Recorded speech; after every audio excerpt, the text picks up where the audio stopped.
بسم اللہ الرحمن الرحیم۔ السلام علیکم سامعین، کتاب کا نام ہے معاشرے میں عورت کا کردار اور مقام، اور ہم پڑھ رہے ہیں کاشانِ بصیرت کے یوٹیوب چینل کے خوبصورت پلیٹ فارم پر، کہ جہاں پہ ہم مل کر انتہائی مستند کتب کا مطالعہ کرتے ہیں۔ اور یہ وہ لائبریری ہے کہ جہاں پر ہم آ کے سکون سے بیٹھ جاتے ہیں اور بٹن آن کرتے ہیں اور کتابیں بولنا شروع ہو جاتی ہیں، اور ایک خوبصورت منظر اور ایک سما ہمارے ذہن پر موجود ہوتا ہے اور ہم بہت کچھ علم جان رہے ہوتے ہیں۔ تو اس کتاب کو جس کو ہم مل کر پڑھ رہے ہیں، آئیے اس کے تیسرے باب سے اس آڈیو کا یعنی کہ پارٹ نمبر 3 کا آغاز کرتے ہیں، جس میں کہ تیسرا باب ہم پڑھنے جا رہے ہیں پیج نمبر 39 پر۔ آئیے، اس میں لکھا ہے تیسرا باب، اسلامی ثقافت میں عورت کی منزلت، اور ساتھ ہی اگلے صفحے پہ لکھا ہے کہ خاندان میں بچوں پر ماں کا حق زیادہ ہے اور ماں کے تعلق سے بچوں کے فرائض بھی زیادہ ہیں۔ البتہ اس کی وجہ یہ نہیں کہ اللہ تعالیٰ نے کچھ لوگوں کو بعض دیگر افراد پر بے سبب ترجیح دے دی ہے۔ اس کی وجہ یہ ہے کہ عورتیں بہت زیادہ محنت اور مشقت کرتی ہیں۔ یہ عدل الہی کا تقاضا ہے۔ جس کی زحمتیں زیادہ ہیں اس کا حق بھی زیادہ ہے۔ چونکہ ماں زیادہ مشقتیں برداشت کرتی ہے، اس لیے اس کی قدر و منزلت بالا تر ہے۔ پیج 41 پہ ہم پہنچے ہیں۔ یہاں پر ہیڈنگ لکھی ہے، اسلامی نقطۂ نگاہ پر توجہ دینے کی ضرورت۔ آئیے ہم مل کر پڑھتے ہیں۔ جب دنیا کے فکری میدان پر نظر دوڑائی جاتی ہے اور پھر اسلامی نقطۂ نگاہ کا جائزہ لیا جاتا ہے، تو صاف صاف یہ محسوس ہوتا ہے کہ انسانی معاشرہ اسی وقت مرد و زن کے رابطے کے سلسلے میں مطلوبہ منزل اور نہج پر پہنچ سکتا ہے، جب اسلامی نظریات کو بغیر کسی کمی و بیشی کے اور بغیر کسی افراط و تفریق کے سمجھا اور کیا جائے اور انہیں پیش کرنے کی کوشش کی جائے۔ اس وقت مادہ پرست تہذیبوں میں عورت کے سلسلے میں جو طرز عمل اختیار کیا گیا ہے اور جو سلسلہ چل رہا ہے، وہ کسی صورت بھی قابل قبول نہیں ہے، اور وہ عورت کے مفاد اور حق میں ہے، نہ معاشرے کے فائدے میں۔ اسلام کی خواہش ہے کہ عورتوں کا فکری، علمی، سیاسی، سماجی اور سب سے بڑھ کر روحانی و معنوی نشو و نما اپنی منزل کمال پر پہنچ جائے، اور ان کا وجود انسانی معاشرے اور کنبے کے لیے ایک اہم رکن کی حیثیت سے آخری حد تک ثمر بخش اور مفید ثابت ہو۔ تمام اسلامی تعلیمات من جملہ مسئلہ حجاب کی بنیاد یہی ہے۔ قرآن کریم میں اللہ تعالیٰ جب اچھے اور برے انسانوں کی مثال دینا چاہتا ہے تو دونوں کے سلسلے میں عورت کا انتخاب کرتا ہے۔ ایک مثال زوجہ فرعون کی ہے اور دوسری مثال حضرت نوح و حضرت لوط علیہ السلام کی بیویوں کی ہے۔ اور یہ سامعین جو عربی قرآن پاک کی لکھی ہوئی ہے اس کا نیچے ترجمہ ہے، لکھا ہے کہ اور خدا نے مومنین کی تسلی کے لیے فرعون کی بیوی آسیہ کی مثال بیان فرمائی ہے کہ جب اس نے دعا کی، اے پروردگار میرے لیے اپنے یہاں بہشت میں ایک گھر بنا اور مجھے فرعون اور اس کی کارستانی سے نجات دے اور مجھے ظالم لوگوں کے ہاتھ سے چھٹکارا عطا فرما۔ یہ سورہ مریم کی آیت نمبر 11 ہے، جس کا بھی میں نے آپ کو ترجمہ پڑھ کے سنایا سامعین۔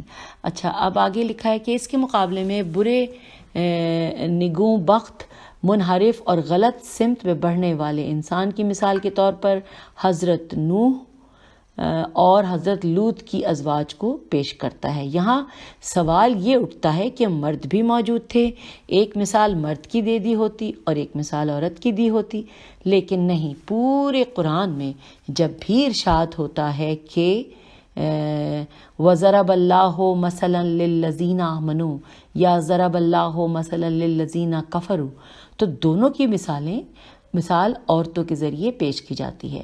اب اگلی ہیڈنگ ہے عورت کے سلسلے میں اسلام کا طرز سلوک۔ یہ پڑھتے ہیں، لکھا ہے عورت کے ساتھ اسلام اور اسلامی جمہوری نظام کا سلوک مؤدبانہ اور محترمانہ ہے، خیر اندیشانہ، دانشمندانہ اور توقیر آمیز ہے۔ یہ مرد و زن دونوں کے حق میں ہے۔ اسلام مرد و زن دونوں کے سلسلے میں اسی طرح تمام مخلوقات کے تعلق سے حقیقت پسندانہ اور حقیقی و بنیادی ضرورتوں اور مزاج و فطرت سے ہم آہنگ انداز اختیار کرتا ہے، یعنی کسی سے بھی قوت و توانائی سے زیادہ اور اس کو عطا کردہ وسائل سے بڑھ کر کوئی توقع نہیں رکھتا۔ عورت کے سلسلے میں اسلامی نقطہ نگاہ کو سمجھنے کے لیے اس کا 3 زاویوں سے جائزہ لیا جا سکتا ہے۔ اول، ایک انسان ہونے کی حیثیت سے روحانی و معنوی کمالات کی راہ میں اس کا کردار۔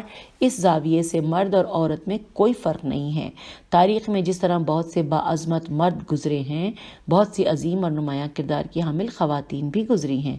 دوم، سماجی، سیاسی، علمی اور معاشی سرگرمیاں۔ اسلام کے نقطۂ نگاہ سے عورتوں کے لیے علمی، اقتصادی اور سیاسی فعالیت اور سرگرمیوں کا دروازہ پوری طرح کھلا ہوا ہے۔ اگر کوئی اسلامی نقطۂ نگاہ کا حوالہ دے کر عورت کو علمی سرگرمیوں سے محروم کرنے کی کوشش کر رہا ہے، اقتصادی فعالیت سے دور رکھنے کے درپے ہے یا سیاسی و سماجی امور سے لا تعلق رکھنے پر مصر ہے، تو وہ در حقیقت حکم خدا کے خلاف عمل کر رہا ہے۔ عورتیں جہاں تک ان کی ضروریات و احتیاج کا تقاضا ہو اور جسمانی توانائی جس حد تک اجازت دے، سرگرمیاں انجام دے سکتی ہیں۔ جتنا ممکن ہو وہ سیاسی و معاشی و سماجی امور انجام دیں۔ شریعت اسلامی میں اس کی ہرگز مناہی نہیں ہے۔ البتہ چونکہ جسمانی ساخت کے لحاظ سے عورت مرد سے نازک ہوتی ہے، لہٰذا اس کے اپنے کچھ تقاضے ہوتے ہیں۔ عورت پر طاقت فرسا کا کام مسلط کر دینا اس کے ساتھ زیادتی ہے۔ اسلام اس کا مشورہ ہرگز نہیں دیتا، البتہ اس نے عورت کو روکا بھی نہیں ہے۔ حضرت امیر المومنین علیہ السلام سے منقول ہے، آپ فرماتے ہیں کہ ترجمہ، عورت پھول کی مانند قہرمان نہیں، اور اس کا حوالہ جو دیا گیا ہے وہ نیچے ہے حاشیے میں کہ الکافی توئے الف الاسلامیہ جلد 5 510 باب اکرام الزوجہ صفحہ نمبر 509۔ اچھا جی، آگے چلا ہے کہ قہرمان یعنی باعزت پیشکار اور خدمت گار۔ آپ مردوں کو مخاطب کر کے فرماتے ہیں کہ عورتیں تمہارے گھروں میں گلے لطیف کی مانند ہیں، ان کے ساتھ بڑی ظرافت اور توجہ سے پیش آؤ۔ عورت آپ کی خادمہ اور پیشکار نہیں ہے، آپ سخت اور طاقت فرسا کام اس کے سر مڑھ دیں۔ یہ بہت اہم بات ہے۔ یہ جو بعض افراد شادی سے پہلے شرط رکھ دیتے ہیں کہ عورت ملازمت پیشہ ہو، اس کی اپنی آمدنی اور کمائی ہو، بالکل غلط ہے۔ البتہ خلاف شریعت تو نہیں ہے، لیکن اسلام اس چیز کا مشورہ ہرگز نہیں دیتا۔ اسلام نے ایسی کوئی بات نہیں کہی ہے جس کو اساس بنا کر ہم عورت کو معاشی اور سماجی سرگرمیوں میں حصہ لینے سے روک دیں، لیکن دوسری طرف اسلام نے یہ بھی نہیں کہا ہے کہ عورت کو محنت شاقہ اور طاقت فرسائی کی متقاضی سیاسی و سماجی و معاشی سرگرمیوں میں لگا دیا جائے۔ اسلام کا نظریہ اعتدال پسندانہ ہے، یعنی عورت کے پاس اگر فرصت ہے، بچوں کی پرورش اس کی راہ میں حائل نہیں ہو رہی ہے، اس میں شوق و دلچسپی اور جسمانی طاقت و توانائی بھی ہے، اور وہ سماجی، سیاسی اور معاشی امور میں حصہ لینا چاہتی ہے، تو کوئی مضائقہ نہیں ہے۔ لیکن یہ کہ اسے مجبور کر دیا جائے اور اسے حکم دیا جائے کہ جاؤ، جیسے بھی ممکن ہو روزگار تلاش کرو اور یومیہ اتنا کام کرو تاکہ اس آمدنی سے گھر کے خرچ کا کچھ بوجھ تم اٹھاؤ، تو یہ مناسب نہیں ہے۔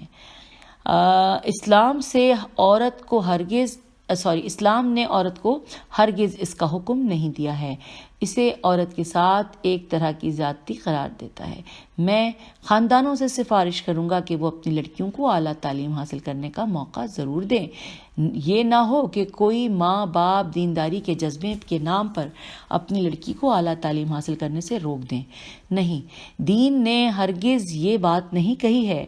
دین کی نظر میں تعلیم کے لحاظ سے لڑکے اور لڑکی میں کوئی فرق نہیں اگر لڑکا اعلیٰ تعلیم حاصل کرتا ہے تو لڑکی بھی اعلیٰ تعلیم حاصل کر سکتی ہے۔ نوجوان لڑکیوں کو چاہیے کہ تعلیم حاصل کریں، علم کی منزلیں طے کریں، معلومات میں اضافہ کریں، اپنی اہمیت اور مقام و منزلت سے آگاہ ہوں اور اپنی قدر و قیمت کو سمجھیں، تاکہ انہیں یہ پتہ چلے کہ عورت کے سلسلے میں عالمی استکبار کے پروپیگنڈے کتنے کھوکھلے اور بے بنیاد ہیں۔ تعلیم کے ذریعے ان چیزوں کو سمجھا جا سکتا ہے۔ سوم، عورت کو خاندان اور کنبے کی ایک رکن کی حیثیت سے دیکھنا، یہ سب سے اہم اور باارزش ہے۔ اسلام میں مرد کو یہ اجازت نہیں کہ عورت سے جبر و اکراہ کا برتاؤ کرے، اور اکراہ لکھا ہے، برتاؤ کرے اور اس پر کوئی چیز مسلط کر دے۔ خاندان کے اندر مرد کے لیے محدود حقوق رکھے گئے ہیں، جو در حقیقت بڑی حکمت آمیز بات ہے۔ یہ حقوق جس کے سامنے بھی رکھے اور بیان کیے جائیں، وہ اس کی حمایت و تائید کرے گا۔ اسی طرح عورت کے لیے بھی خاندان کے اندر کچھ حقوق رکھے گئے ہیں، اور ان میں بھی بڑی مصلحت اندیشی پوشیدہ ہے۔ مرد و زن دونوں کے اپنے مخصوص جذبات، مزاج، اخلاق اور خواہشات ہیں۔ وہ دونوں اپنے اپنے جذبات اور خواہشات کے مطابق صحیح طور پر عمل کریں تو گھر میں بڑا اچھا ہم آہنگ اور ایک دوسرے کے لیے سازگار جوڑا وجود میں آ جائے گا۔ اگر مرد زیادتی کرتا ہے تو توازن بگڑ جاتا ہے، اسی طرح عورت کوئی زیادتی کرتی ہے تو اس سے بھی توازن ختم ہو جاتا ہے۔ اسلام گھر کے اندر مرد اور عورت کو دروازے کے دو پلوں، چہرے کی دو آنکھوں، محاذ زندگی کے دو مجاہدوں اور ایک دکان میں کام کرنے والے دو رفقائے کار کی حیثیت سے دیکھتا ہے۔ ان میں ہر ایک کا اپنا مزاج، اپنی خصوصیات، اپنی خصلتیں ہیں، جسمانی لحاظ سے بھی، روحانی لحاظ سے بھی، فکری لحاظ سے بھی اور جذباتی و خواہشات کے اعتبار سے بھی۔ یہ دونوں صفتیں اگر ان حدود اور معیاروں کی پابندی کرتے ہوئے، جس کا تعین اسلام نے کیا ہے، ایک ساتھ زندگی بسر کریں تو ایک مضبوط، مہربان، بابرکت اور انتہائی کرامت کنبہ معارض وجود میں آئے گا۔ اسلام ان مردوں کو جو اپنی جسمانی یا مالیاتی قوت کے بلبوتے پر عورتوں سے اپنی خدمت لیا کرتے تھے، عورت کو بسا اوقات اہانت اور تحقیر کا نشانہ بناتے تھے، ان کی حدود دکھائیں اور عورت کو اس کی حقیقی منزلت پر پہنچایا۔ دوبارہ پڑھتی ہوں۔ اسلام ان مردوں کو جو اپنی جسمانی یا مالیاتی قوت کے بلبوتے پر عورتوں سے اپنی خدمت لیا کرتے تھے، عورتوں کو بسا اوقات اہانت اور تحقیر کا نشانہ بناتے تھے، ان کی حدود دکھائیں اور عورتوں کو اس کی حقیقی منزلت پر پہنچایا، اور بعض چیزوں کے لحاظ سے اسے مرد کے برابر قرار دیا۔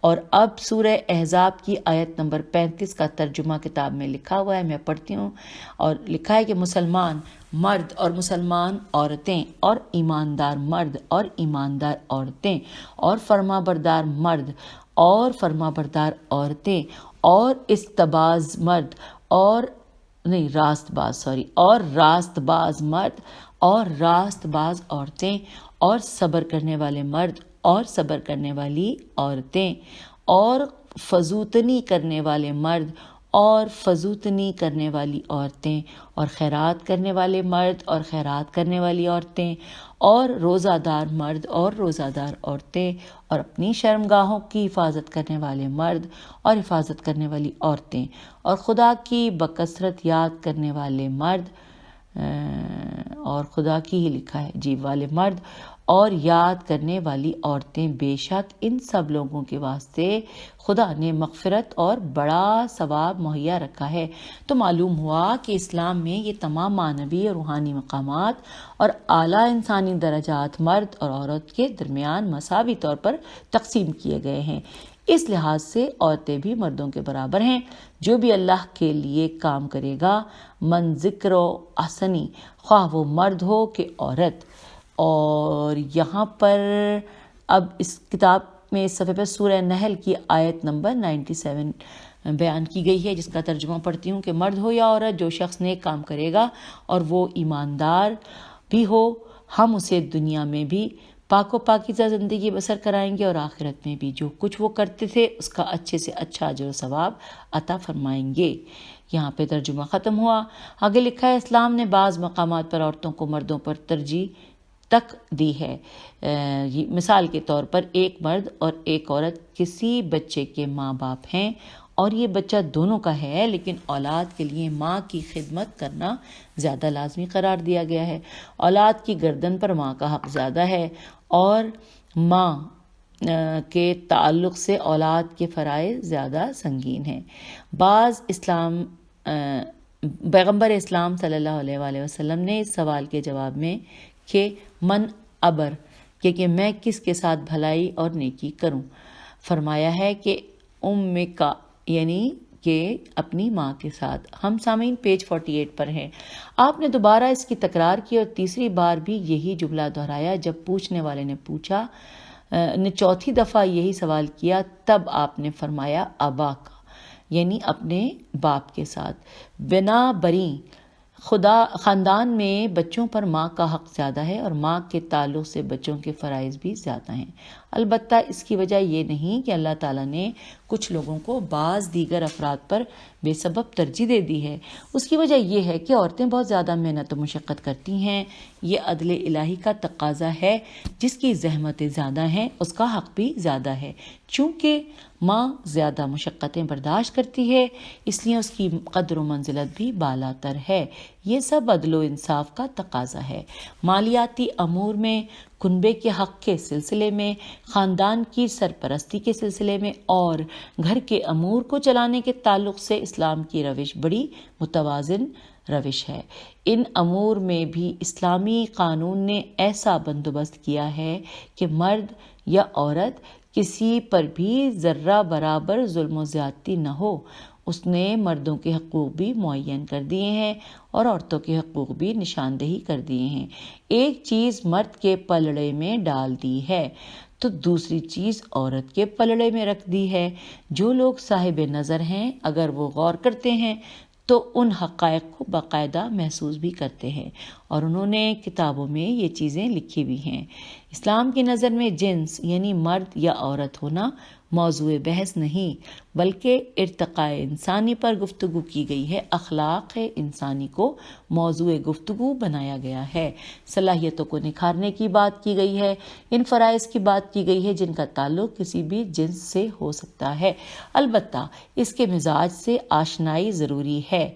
ہم سامعین پیج 49 پر آ گئے ہیں۔ اسلام مرد اور عورت دونوں کے مزاج کو بخوبی پہچانتا ہے۔ اسلام کی نظر میں سب سے اہم ہے توازن کا برقرار رہنا، یعنی انسانوں بشمول مرد و زن کے درمیان عدل و انصاف کی مکمل پابندی، حقوق کی برابری موضوع گفتگو ہے۔ البتہ یہ ممکن ہے کہ بعض مقامات پر عورتوں اور مردوں کے سلسلے میں احکام مختلف ہوں، بالکل اسی طرح جس طرح عورت اور مرد کے مزاج بعض خصوصیات کے لحاظ سے مختلف ہوتے ہیں۔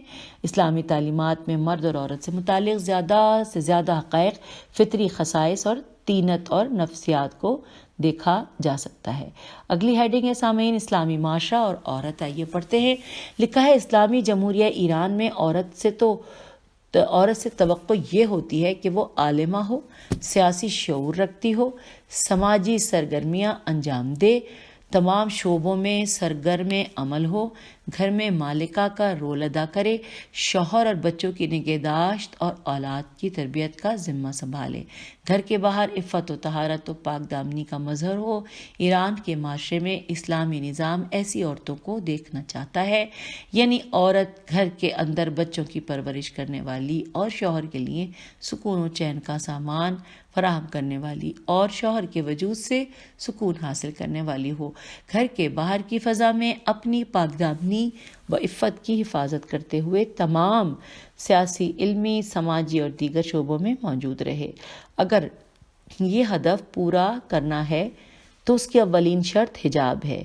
حجاب کے بغیر یہ ممکن نہیں ہے۔ حجاب کے بغیر عورت وہ بے فکری اور اطمینان خاطر حاصل نہیں کر سکتی جس کے ذریعے وہ ان منزلوں کو طے کر سکے۔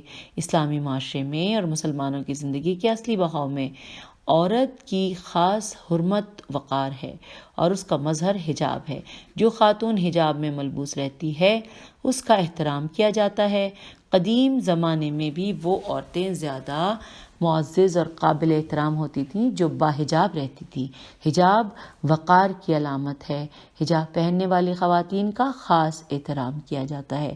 اسلام تمام عورتوں کے لیے اسی حرمت و عزت کا خواہاں ہے۔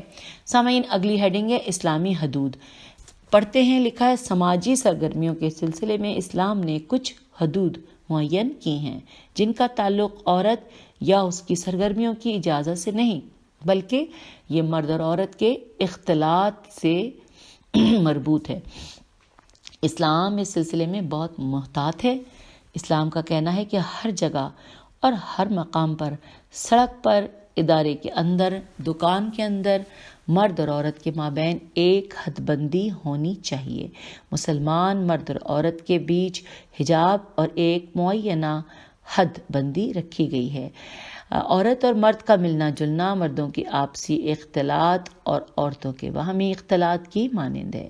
اس بات کو ملحوظ رکھنا چاہیے، مرد بھی اس کا لحاظ کریں اور عورتیں بھی اس کی پابند رہیں۔ مرد اور عورت کے روابط اور ملنے جلنے کے سلسلے میں اگر اس احتیاط کو ملحوظ رکھا جائے تو سماجی میدان میں جو کام اور جو امور سر انجام دیتے ہیں، عورتیں بھی اگر ان کے پاس جسمانی توانائی، دلچسپی اور فرصت ہے، انجام دے سکتی ہیں۔ سامعین، اب لکھا ہے کامل نمونہ، یہ ہیڈنگ ہے۔ لکھا ہے حضرت فاطمہ الزہرا سلام اللہ علیہا 6-7 سال کی تھیں کہ شیب ابو طالب کا مرحلہ درپیش ہوا۔ سامعین، ہم اب پہنچ گئے ہیں پیج 51 پر۔ صدر اسلام کی تاریخ میں شیب ابو طالب بہت سخت اور دشوار دور تھا، یعنی پیغمبر صلی اللہ علیہ وآلہ وسلم کی تبلیغ دین شروع ہو چکی تھی۔ آپ نے اپنی نبوت کا اعلان کر دیا تھا۔ رفتہ رفتہ اہل مکہ بالخصوص نوجوان اور غلام حضرت کے گرویدہ ہوتے جا رہے تھے اور اکابرین طاغوت کو محسوس ہونے لگا تھا کہ ان کے پاس سوائے اس کے کوئی چارہ نہیں کہ پیغمبر اور ان کے ارد گرد جمع افراد کو مکے سے باہر نکال دیا جائے۔ انہوں نے ایسا ہی کیا بھی۔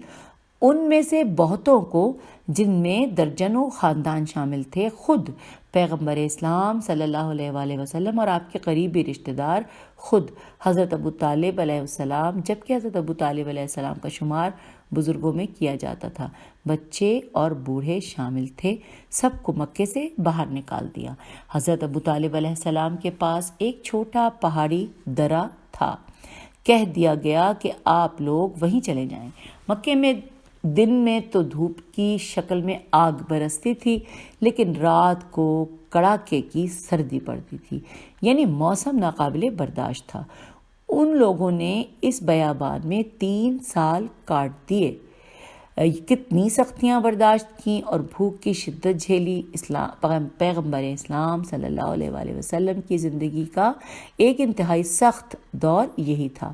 اس عرصے میں پیغمبر اسلام صلی اللہ علیہ وآلہ وسلم کی ذمہ داری صرف لوگوں کی ہدایت و رہنمائی نہیں تھی، بلکہ انہیں سختیاں جھیلنے والے ان کے افراد کے سامنے بھی اپنے مشن کا دفاع کرنا تھا۔ اب یہاں پہ بریکٹ میں لکھا ہے کہ اس کے لیے اتنی سختیاں برداشت کرنا کوئی بڑی بات نہیں ہے۔ یہاں پہ بریکٹ کلوز ہو گیا ہے۔ اچھا، ان دنوں جب پیغمبر اسلام صلی اللہ علیہ وآلہ وسلم انتہائی سخت حالات سے دوچار تھے، حضرت ابو طالب جو پیغمبر کے مددگار تھے اور ان سے پیغمبر اسلام صلی اللہ علیہ وآلہ وسلم کی امیدیں وابستہ تھیں، اسی طرح حضرت خدیجہ کبریٰ سلام اللہ علیہا جو پیغمبر اسلام صلی اللہ علیہ وآلہ وسلم کی ایک اور بہت بڑی یاور و مددگار تھیں، ایک ہفتے کے اندر دونوں دنیا سے رخصت ہو گئے۔ یہ بڑا عجیب سانحہ ہے۔ پیغمبر بالکل بے سہارا اور تنہا ہو گئے۔ فاطمہ زہرا سلام اللہ علیہا نے ایک مشیر اور ایک ماں کا کردار ادا کیا۔ پیغمبر اسلام صلی اللہ علیہ وآلہ وسلم کے لیے یہی وجہ تھی کہ حضرت فاطمہ زہرا سلام اللہ علیہا کے سلسلے کہا گیا کہ آپ ام ابیہا یعنی اپنے والد کی ماں ہیں۔ یہ اسی وقت کی بات ہے، یعنی 6-7 سال کی بچی کا یہ کردار تھا۔ البتہ یہ بھی ہے کہ عرب ماحول میں اور گرم علاقوں میں لڑکیوں کا جسمانی اور ذہنی نشوونما تیزی سے ہوتا ہے، اس لحاظ سے آج کی 10-12 سالہ لڑکی کے برابر ہی ہوں گی تو یہ احساس ذمہ داری اور فرض شاہی ہے۔ کیا ایک نوجوان لڑکی کے لیے یہ چیز نمونہ عمل اور درس نہیں ہے کہ وہ اپنے کردار کے مسائل کے تعلق سے جلد ہی اپنی ذمہ داری کا احساس کرے، اپنے وجود میں پنہاں جوش و نشاط کے اس خزانے کو بروئے کار لاتے ہوئے باپ کے چہرے سے جو اس وقت غالباً 50 سال کا ہو چکا ہے اور بڑھاپے کے سمت گامزن ہے، غم و غصے کے غبار کو جھاڑے۔ یہ ایک نوجوان لڑکی کے لیے کیا بہترین نمونہ نہیں ہے؟ سوالیہ نشان۔ اور دوسرا نمونہ ہے شوہر کے تعلق سے اپنے فرائض کی ادائیگی کا۔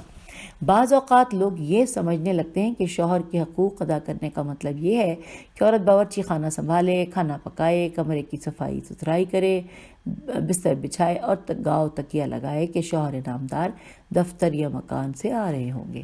اسی کو شوہر کے حقوق کی ادائیگی نہیں کہتے۔ آپ جناب فاطمہ زہرا سلام اللہ علیہ کو دیکھیے کہ کس انداز سے شوہر کے تعلق سے اپنے فرائض ادا کر رہی ہیں۔ پیغمبر اسلام صلی اللہ علیہ وآلہ وسلم نے مدینے میں 10 برس گزارے۔ ان میں 9 برس وہ تھے جس میں حضرت فاطمہ زہرا سلام اللہ علیہ اور امیر المومنین علیہ السلام نے شوہر اور زوجہ کی حیثیت سے ایک ساتھ زندگی گزاری۔ ان 9 برسوں میں جن چھوٹی بڑی جنگوں کا ذکر کیا گیا ہے وہ تقریباً 60 جنگیں ہیں، یعنی 60۔ ان میں اکثر و بیشتر جنگوں میں حضرت امیر المومنین علیہ السلام نے شرکت کی۔ اب آپ غور کیجئے کہ حضرت فاطمہ زہرا سلام اللہ علیہ گھر میں موجود ہیں اور آپ کے شوہر مسلسل محاذ جنگ سنبھالے ہوئے ہیں۔ کیونکہ آپ کے وجود پر محاذ جنگ کی مضبوطی کا دار و مدار تھا، آپ نہ ہوتے تو محاذ کمزور پڑ جاتا۔ گھر کی مالی حالت بھی اچھی نہیں ہے، بلکہ حقیقت میں آپ کی زندگی غربت و اسرت و تنگ دستی میں گزر رہی تھی، جبکہ آپ قائد ملت کی دختر گرامی ہیں، پیغمبر کی لخت جگر ہیں، اور آپ کے اندر ایک احساس ذمہ داری اور فرض شناسی بھی موجود ہے۔ بے حد مضبوط اعصاب اور قومی جذبات کی ضرورت ہے کہ انسان اپنے شوہر کو آمادہ کرے، اس کے ذہن اور دل کو گھر کے مسائل و حالات اور بال بچوں کی فکر سے آزاد اور مطمئن رکھے، اس کی حوصلہ افزائی کرے اور بچوں کی ایسی مثالی تربیت کرے جیسے صدیقہ طاہرہ سلام اللہ علیہ نے کی۔ آپ خود کہیے کہ حضرت امام حسن اور حسین علیہ السلام تو امام تھے اور سرشت و طینت امام رکھتے تھے، لیکن حضرت زینب سلام اللہ علیہ تو امام نہیں تھی۔ حضرت فاطمہ زہرا سلام اللہ علیہ نے انہی 9 برسوں میں آپ کی تربیت کی تھی۔ پیغمبر اسلام صلی اللہ علیہ وآلہ وسلم کے بعد تو اب زیادہ دن زندہ بھی نہیں رہیں۔ اس انداز سے گھر چلایا، اس انداز سے شوہر کے تئیں اپنے فرائض ادا کیے اور اس انداز سے گھر کی مالکہ کا کردار ادا کیا کہ تاریخ میں پائیدار خاندانی زندگی کا محور قرار پائیں۔ کیا یہ نوجوان لڑکی، گھریلو عورت یا گھریلو زندگی شروع کرنے جا رہی ہے، خاتون کے لیے آپ حسنہ حسنہ نہیں ہیں؟ یہ بڑی اہم باتیں ہیں۔ تو سامعین، اب اگلا پیج 54 پہ ہم آ گئے ہیں اور جس میں ہیڈنگ ہے عورت کا ملکوتی حسن۔ 1400 سال سے بھی پہلے پیغمبر اسلام حضرت محمد مصطفیٰ صلی اللہ علیہ وآلہ وسلم نے ایک ایسی بیٹی کی تربیت کی کہ یہ دختر نیک اختر لیاقت و شائستگی کی اس منزل پر پہنچ گئی کہ خدا کا رسول اس کے ہاتھوں کے بوسے لیتا ہے۔ حضرت فاطمہ الزہرا سلام اللہ علیہ کے ہاتھوں پر پیغمبر اسلام صلی اللہ علیہ وآلہ وسلم کے بوسے کو جذباتی مسئلے پر ہرگز محمول نہ کیجیے۔ یہ سوچنا کہ جو نہ وہ آپ کی بیٹی تھیں اور آپ کو ان سے بڑی محبت اور انسیت تھی، لہٰذا آپ ان کے ہاتھوں کو بوسہ دیتے تھے۔ بالکل غلط اور سطحی فکر ہے۔ اس بے مثال اور گراں قدر شخصیت کا مالک اور زیور عدل و حکمت سے آراستہ پیغمبر کہ جس کے افعال و اقوال کا دار و مدار وحی و الہام پر ہے، بھلا کیسے ممکن ہے کہ جھکے اور اپنی بیٹی کے ہاتھ چومے؟ یہ نہیں ہو سکتا۔ یہاں مسئلہ کچھ اور ہے، یہ ماجرا ہی کچھ اور ہے۔ یہ اس بات کی علامت ہے کہ یہ دختر نیک اختر، یہ خاتون جس کی دنیا سے رخصت کے وقت عمر 18 سے 25 سال کے درمیان تھی، در حقیقت اس انسان کی ملکوتی بلندیوں پر فائز تھی اور ایک غیر معمولی ہستی کی مالک تھی۔